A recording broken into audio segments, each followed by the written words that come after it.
விநாயகரை போற்றி அனைவருக்கும் வணக்கம் ஃப்ரெண்ட்ஸ். இன்றைக்கி நம்ம மாட்டு பொங்கல் சமையல், மாட்டு பொங்கல் வாழ்த்துக்கள் அனைவருக்கும். உண்மையிலேயே நம்ம யாராலுமே மாடு மாதிரி உழைக்க முடியுமா அப்படின்றது ஒரு சந்தேகம் தான். இந்த அழகான ஒரு மாட்டு பொங்கலில் நம்ம மாட்டு பொங்கலுக்கு ஊரில் நம்ம எப்படி சமைப்போமோ அதே மாதிரி நல்லா அதை கேஸ் அடுப்பு இதெல்லாம் நல்லா துடைச்சிட்டு வீடெல்லாம் கழுவி சுத்தம் பண்ணி இந்த இடத்தெல்லாம் நல்லா தேய்ச்சி கழுவி இப்போ நம்ம சமைக்க ஆரம்பிக்க போகிறோம். ஸோ சமைக்கிறதுக்கு முன்னாடி எல்லா உழவர்களுக்கும் இந்த ஐம்பூதங்களுக்கும் நல்ல இந்த உணவை நமக்கு கொடுக்குற எல்லாருக்கும், உழைக்கிற எல்லாருக்கும் மனமார்ந்த நன்றிகளை நம்ம தெரிவிச்சுக்கிறோம். இப்போ நம்ம மாட்டு பொங்கலுக்கு ஊரில் எப்படி சமைப்பாங்களோ அதே மாதிரி நம்ம சமைக்க போகிறோம். முதல்ல நம்ம நல்லா அடுப்பில் பற்ற வச்சு செய்வாங்க. நம்ம இப்போ கேஸ் அடுப்புனால கேஸில் செய்கிறோம். நம்ம இன்னும் மிக விரைவில் நம்ம அடுப்பில் செஞ்சு இந்த பொங்கலுக்கு சிறப்பாக நம்ம சாமி கும்பிடுவோம். ஸோ இப்போ நம்ம பொட்டு வச்சாச்சு. ஸோ இந்த அடுப்பை மேடை ஃபுல்லாகவே நான் ரொம்ப க்ளீனாக கழுவி வச்சுருக்கேன். அதே மாதிரி இங்கே பாத்திரத்தெல்லாம் கழுவி வச்சுருக்கேன். இப்போ நம்ம சமைக்க போகிறோம். சமைக்கிறத விட நம்ம சமைக்கிற இடமும் அந்த பொருளும் க்ளீனாக இருக்கும்போது உண்மையிலேயே ரொம்ப நல்லாயிருக்கும் சாப்பிட்றதுக்கு.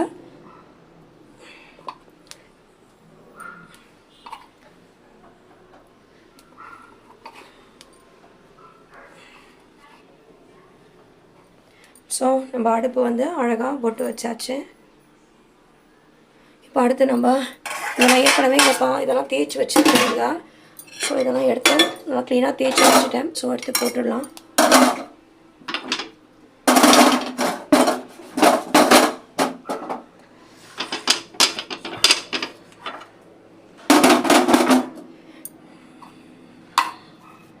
ஸோ இப்போ நம்ம சமைக்கிறதுக்கு அடுப்பாங்கிற க்ளீனாக ரெடி ஆகிடுச்சு. இங்கே தான் இப்போ நம்ம சமைக்க போகிறோம். கிளாஸ் அரிசி தான் எடுத்துருக்கேன். எங்களுக்கு அது போதும். ஏன்னா இப்போ நம்ம வடை பாயாசம் அதெல்லாம் செய்கிறதுனால அதே மாதிரியே நல்லா வாஷ் பண்ணிக்கோங்க. ஒரு 3 தடவை 4 தடவை நல்லா வாஷ் பண்ணிவிட்டு ஒரு 10 நிமிஷம் நல்லா ஊற வச்சுடுங்க. ஊற வச்சுட்டு நீங்கள் செஞ்சிங்கன்னா உண்மையிலே அந்த சாப்பாடு ரொம்ப நல்லாயிருக்கும். ஸோ 3 டைம்ஸ் இல்லை 4 டைம்ஸ் வாஷ் பண்ணிட்டா கூட பரவாயில்ல.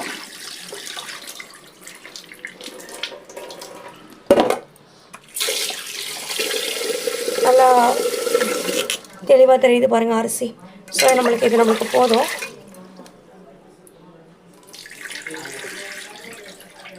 வாஷ் பண்ணிடலாம். இதை இன்னொரு தடவை கூட வாஷ் பண்ணிக்கலாம். அரிசியை நல்லா வாஷ் பண்ணிவிட்டு நல்லா ஊற வச்சிட்டிங்கன்னா நல்லா மெத்தனை சாப்பாடு சாப்பிடும்போது நல்லாயிருக்கும் உண்மையிலே. ஸோ இதை நான் 4 டைம்ஸ் வாஷ் பண்ணிவிட்டேன். இன்னொரு டைம் வேணும்னா கூட வாஷ் பண்ணிக்கலாம். இப்போ பாருங்கள் நல்லா க்ளீனாக தெரியுது அரிசிலையா. இது வரைக்கும் நல்லா உங்களுக்கு பளிச்சுன்னு தெரியணும் அரிசி. இந்த மாதிரி பளிச்சுன்னு தெரிஞ்சிச்சுன்னா அதோட நம்ம கழுவுறதை ஸ்டாப் பண்ணிக்கலாம். இப்போ நம்ம தண்ணி விட்டு வேக வைக்கலாம். ஒரு 1/4 மணி நேரம் இல்லை 10 நிமிஷம் ஊற வச்சுடுங்க. அப்போ நல்லாயிருக்கும். கழுவியாச்சு. நான் அடுத்து நல்லா துணிச்சு கழுவி சுத்தமாக காலையில் தான் போய்ட்டு நான் ஆரோ பிளான் தண்ணி நான் எடுத்துகிட்டு வந்தேன். ஸோ அந்த தண்ணியை நான் எடுத்து ஊற்றிடுறேன். தண்ணி பண்ணால் க்ளீனாக இருக்கும். பாத்திரமாக நல்லா தேய்ச்சி வச்சுருக்கேன்.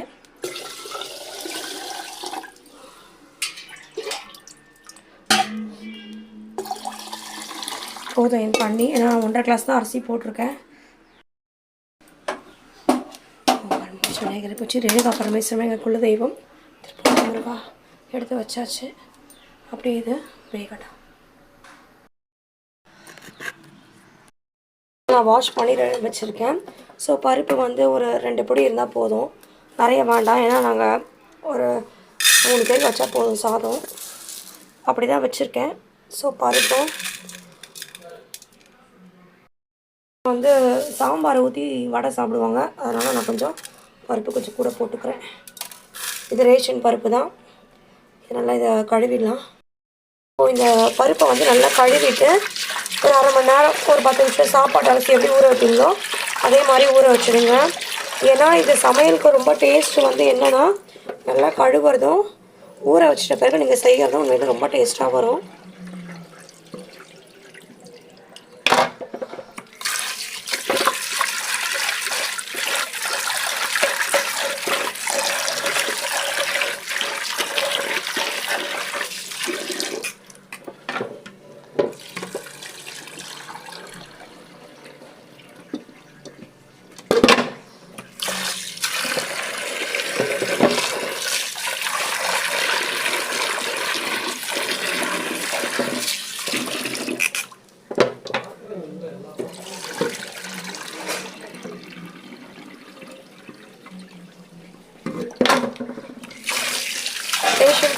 கொஞ்சம் வர ரேஷன் பருப்பு கொஞ்சம் உதயம் தோரம் பருப்பு அந்த மாதிரி கொஞ்சம் வாங்கி போட்டுட்டா நல்லாயிருக்கும்.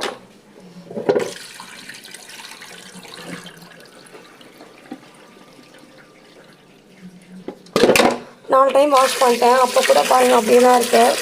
இன்னும் ஒரு 2 டைம் வாஷ் பண்ணிக்கலாம்.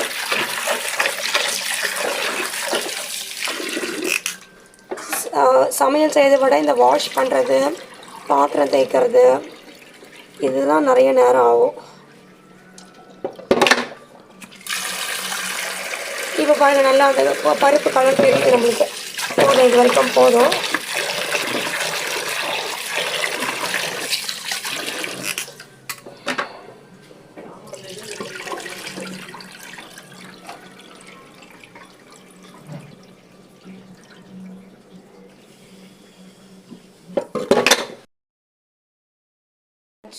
இப்போ நம்ம அதே மாதிரி தண்ணியை, சுத்தமான தண்ணியை ஒரு தண்ணி அது முங்குற அளவுக்கு ஊற்றினா போதும், நிறைய கூட வேண்டாம், நம்மளுக்கு அவ்வளோ தேவைப்படாது.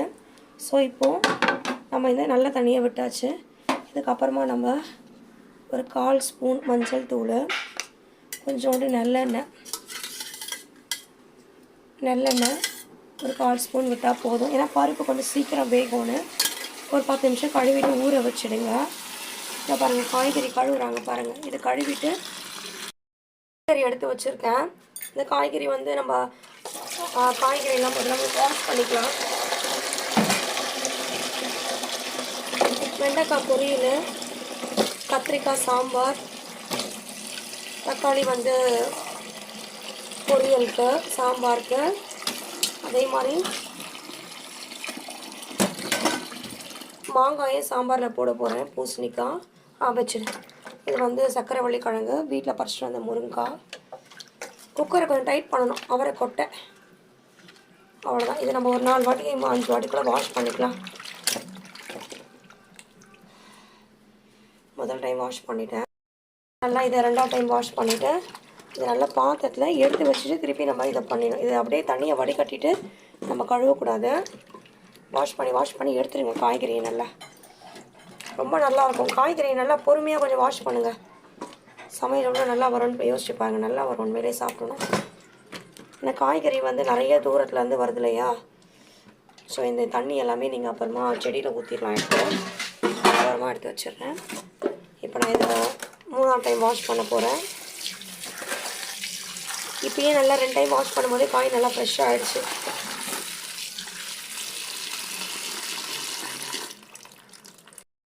வாஷ் பண்ணிவிட்டு இதை இந்த டைம் ஒரு டைம் வாஷ் பண்ணால் போதும் நம்மளுக்கு நல்லா வாஷ் ஆகிடுச்சு. காய் க்ளீனாக இருக்கு இல்லையா?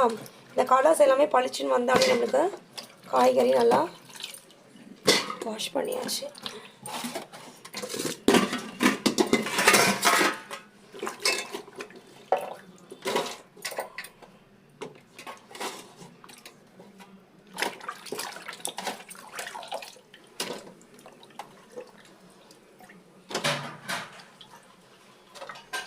காய்கறி நல்லா வாஷ் பண்ணியாச்சு. இந்த பக்கத்தில் பருப்பு வேகுது. சாதம் கொதிச்சிட்ருக்கு.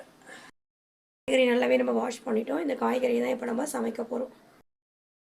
புளியில் வந்து கொஞ்சம் கொட்டை அந்த மாதிரி ஏதாவது இருக்கும். சில சமயம் ஓடு இந்த மாதிரி இருக்கும். அதனால் நம்ம என்ன பண்ணணும்னா இந்த புளியை நம்ம லைட்டாக நம்ம வாஷ் பண்ணிக்கணும். வாஷ் பண்ணிவிட்டு அதுக்கப்புறமா நம்ம இதில் போட்டு தண்ணியை ஊற்றி நம்ம ஊற வச்சுக்கலாம்.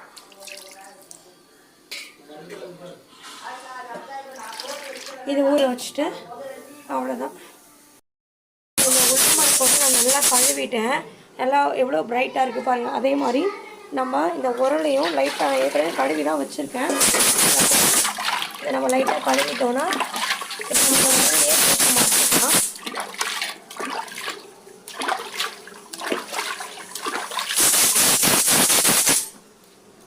லைட்டாக கழுவினா போதும். நான் ஏற்கனவே துடைச்சிட்டேன், நல்லா கழுவிட்டேன்.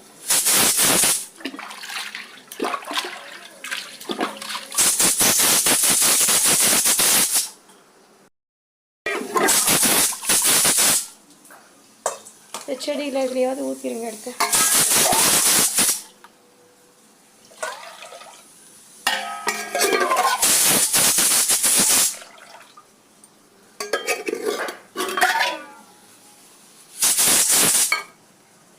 ஊற்றிட்டு வந்துடலாம் கையோட.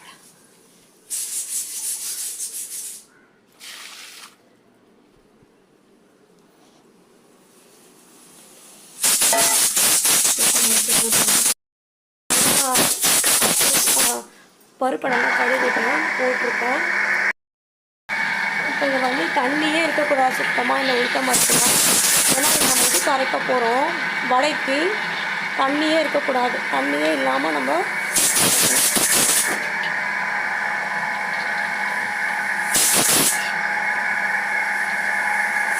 இது கூட கொஞ்சம் இஞ்சி தூவி போட்டு கட்டி அரையிட்டோம் அப்படி.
பாயசத்துக்கு வச்சிடலாம். பாயசத்துக்கு தண்ணி அப்படியே கொதிக்கிடும்.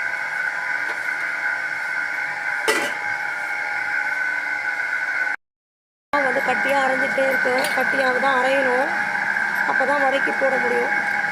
கொஞ்சம் இஞ்சி செவி போட்டுக்கணும்.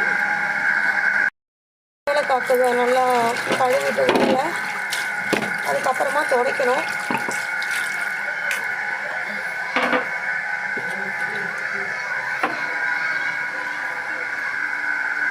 உடைச்சிட்டேன். ஏன்னா ஏலக்காய் வந்து கொஞ்சம் ஈரமாக எடுக்கூடாதுல்ல, அதனால் ஏலக்காய் வந்து உருண்டைக்கும் பாயாசத்துக்கும்.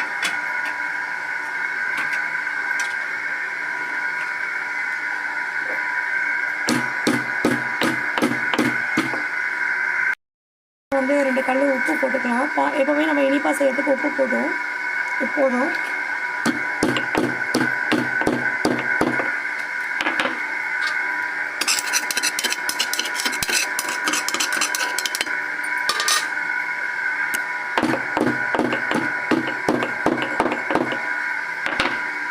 நல்லா இதை கொஞ்சம் கலரி விட்டு அரைச்சிக்கலாம்.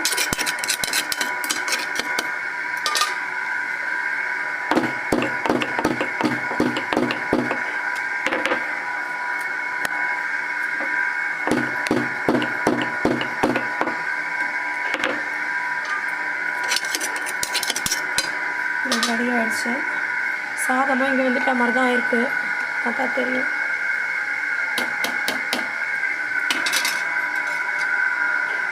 நல்லா நான் வேக வச்சு தான் வடிப்பேன். இன்னும் கொஞ்சம் வேகலை சாதம். இந்த வேகட்டும். தண்ணி அப்படியே கொதிச்சுட்டு கொதிக்க ஆரம்பிக்கிறோம்.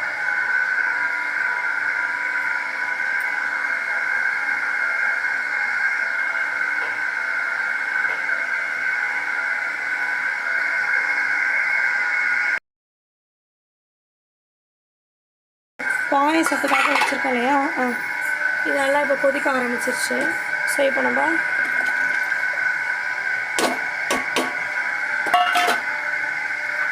போட்டு இதை கலரிடணும். இதை கலராத விட்டோன்னா அப்படியே பிடிச்சிக்கும். அதனால் இதை நம்ம கலரிக்கிறோம். இதை வந்து 2 நிமிஷம் சக்கரை எடுத்து ஊற்றி அவ்வளோதான். பாத்திரம் சுத்தமாக இருக்க பாருங்கள், எதுவுமே இருக்காது.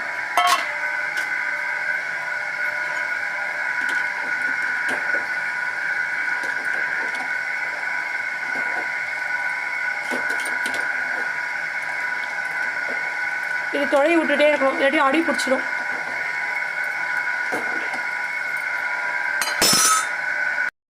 பாயசாலையா இனிப்பு பொருளுக்கு ஒரு 2 கல் உப்பு போட்டுட்டேன். ஏலக்காய் வச்சுருக்கேன் இல்லையா, ஏலக்காயில் கொஞ்சம் ஏலக்காய், நான் உருண்டை வர செய்யணும், அதனால் ஒரு 2 ஏலக்காய் இருந்தால் போதும். போட்டு இதெல்லாம் கொதிக்க வச்சுட்டு இறக்க வேண்டியதுதான். கலந்து கலரி விட்டுக்கிட்டே இருக்கணும்.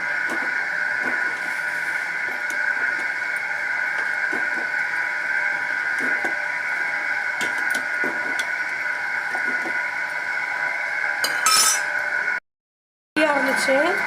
ஸோ இப்போ நான் அதுலேருந்து தண்ணி நான் சுத்தமாக வச்சுருக்கேன் பாருங்கள். ஒரு ட்ராப்பு தான் நிறைய விடக்கூடாது, எண்ணெய் பிடிச்சிப்போம், அவ்வளோதான். ஒரு ட்ராப் விட்டு இதை அப்படியே கட்டியாக அரைக்க வேண்டியது. அரிசி வந்து நான் ஒரு 2 காப்பி ஊற வச்சேன் உருண்டை செய்யறதுக்காக. பார்த்தீங்கன்னா இது வந்து ரேஷன் அரிசி தான், அதனால் தூசு அதிகமாக இருக்கும், ஆனால் உருண்டை சூப்பராக வரும், நல்லாயிருக்கும். ஸோ ரேஷனில் இப்போ பொங்கலுக்கு கொடுத்தாங்கல்ல அந்த அரிசி தான். இது நல்லா கழுவிடலாம்.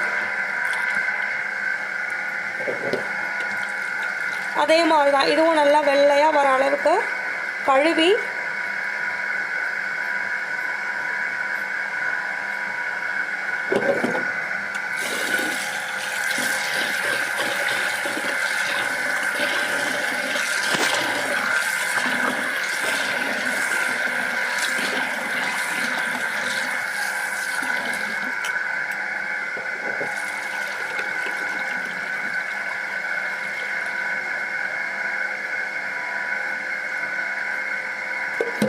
பக்கத்தில் வந்து இதை வந்து துளைய விட்டுட்டே இருக்கணும், இல்லாட்டி அடி பிடிச்சிக்கும் இந்த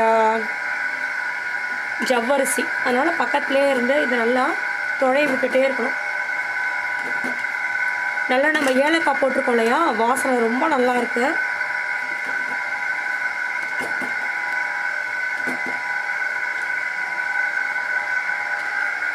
அரிசியை கழுவிடலாம்.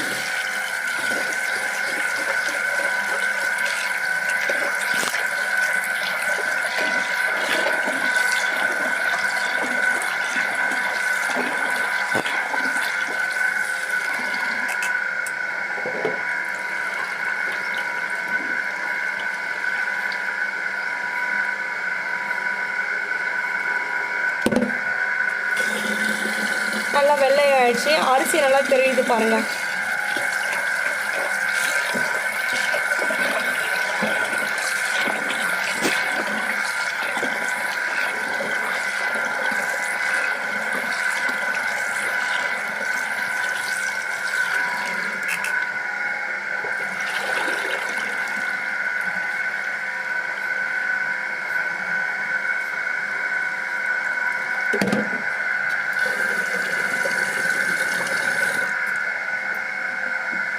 நல்லா ஒயிட் ஆகிடுச்சு அரிசி. ஸோ இதோட ஸ்டாப் பண்ணிக்கலாம், காய வச்சிடலாம் அரிசியாக.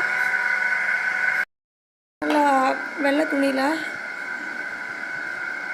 பச்சரிசி நம்ம கழுவி வச்சுருக்கோம் இல்லையா, இது வந்து உருண்டைக்கு செய்ய போகிறோம். அரிசி நல்லா காயக்கூடாது, பக்குவமாக பார்த்து இதாக கொஞ்சம் ஈரத்தோடையே அரைச்சா தான் மாவு வரும். மிஷினில் கொடுத்து அரைக்கலாம், நம்ம வீட்லேயே அரைச்சிடுவோம், அதனால் இதை பார்த்து அரைக்கணும். எல்லாத்தையும் இதே மாதிரி நல்லா ஈரப்பதம் இருக்கும் போதே அரைக்கணும். நான் அதை காட்டுறேன் எப்படின்னு.